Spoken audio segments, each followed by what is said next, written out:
Hello বন্ধুরা, cooking with সুনিতার চ্যানেলে আজকে যে ভেন্ডি বেল ঢেলে নিচ্ছি, আলুটা ভেজে নিচ্ছি। হয়ে গেছে, আমি এবার আলুটা তুলে নিচ্ছি। হিং দিয়ে দিচ্ছি, একটু কাঁচা লঙ্কা কয়েকটা চিরিয়ে দিচ্ছি মাঝখানে। এবারে পেঁয়াজটা দিয়ে দিচ্ছি। এবারে টমেটো কুচি দিয়ে দিচ্ছি। এবারে পরিমাণ মতো নুন দিয়ে দিচ্ছি। এবারে আদা কুচি দিয়ে দিলাম। এবারে রসুন কুচি দিচ্ছি। এবারে বাকি মশলা গুঁড়ো দিচ্ছি, ধনে গুঁড়ো, হলুদ, কাশ্মীরি লাল লঙ্কার গুঁড়ো। এরপরে মিশিয়ে নেব। এই যে দুটো ডিম ফাটিয়ে নিয়েছি, এটা ঢেলে দিচ্ছি।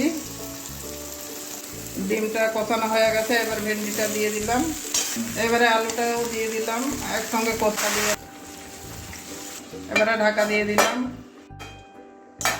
এবারে ঢাকনাটা খুলে দেখছি, আমি গরম মশলা একটু দিয়ে দিচ্ছি, মিশিয়ে নেব। আমি নিয়েছি, এবারে ঢেলে নিলাম একটা প্লেটে।